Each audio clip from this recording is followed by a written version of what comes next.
Assalamualaikum dan salam sejahtera saya ucapkan kepada pensyarah kita Puan Wan Nurzeti binti Wan Abdul Rashid dan juga rakan-rakan sekalian.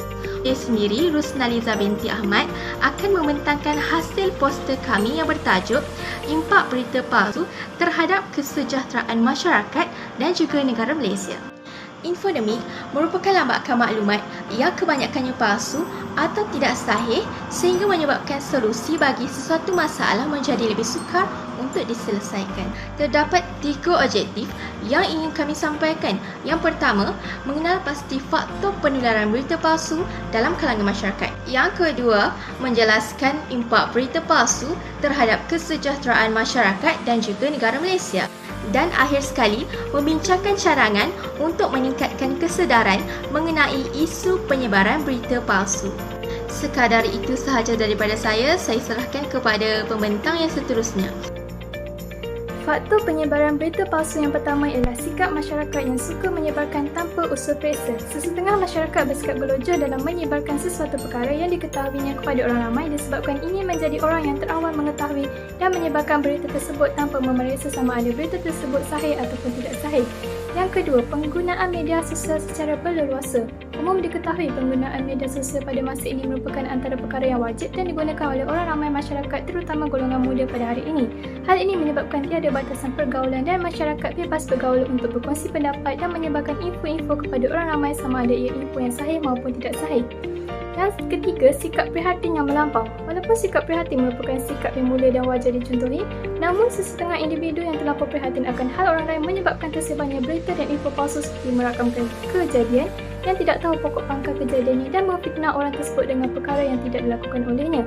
Seterusnya, kebebasan bersuara. Negara Malaysia tertakluk dengan Akta Kebebasan Bersuara di mana semua masyarakat Malaysia mempunyai kebebasan untuk bersuara. Namun terdapat juga individu dan masyarakat yang menyalahgunakan kebebasan bersuara yang telah diberikan dengan menyebarkan berita palsu sama ada dalam bentuk cetakan, media dan sebagainya.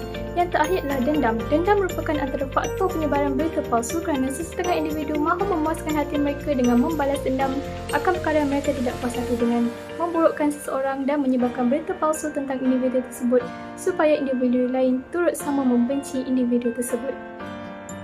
Saya Mimi akan meneruskan pembentangan pada hari ini. Salah satu impak berita palsu adalah menggugat keharmonian kehidupan masyarakat. Berita palsu mengandungi info yang salah, namun dengan ketidakpastian masyarakat yang menerima berita palsu itu, maka mereka akan mudah terpedaya dan kemudiannya terpengaruh dalam menyebarkan info palsu itu. Berita palsu juga akan menimbulkan salah faham dalam kalangan masyarakat. Secara jelas lagi, berita itu sememangnya palsu, namun ada pihak yang akan mengatakan tidak, ianya benar. Maka mulalah kesalahfahaman di situ. Seterusnya, keselamatan negara akan tergugat. Berita palsu secara jelasnya bahawa ianya merupakan salah satu jenayah yang besar. Sekiranya disebarkan berita palsu secara meluas sehingga keluar dari negara Malaysia, terdapat kemungkinan besar keselamatan negara akan terjejas. Akhir sekali, negara tidak akan aman. Berita palsu yang telah disebar secara meluas akan mengakibatkan negara sentiasa tidak tenteram.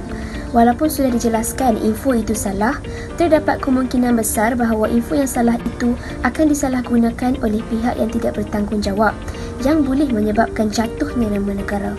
Oleh itu, ketenteraman negara akan terganggu. Itu sahaja daripada saya akan serahkan kepada pembentang seterusnya. Sekian, terima kasih. Kita akan meneruskan pembentangan dengan cadangan untuk meningkatkan kesedaran mengenai isu penyebaran berita palsu. Yang pertama, semak fakta dengan sumber rasmi atau sumber yang boleh dipercayai.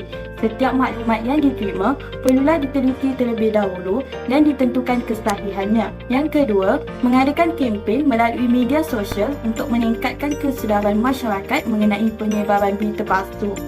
Contohnya, kempen Yelah Tu yang bermula sejak awal Oktober 2019 yang boleh dilawati melalui Facebook, Instagram dan Twitter. Ketiga, memperkasakan undang-undang yang berkaitan penyebaran berita palsu.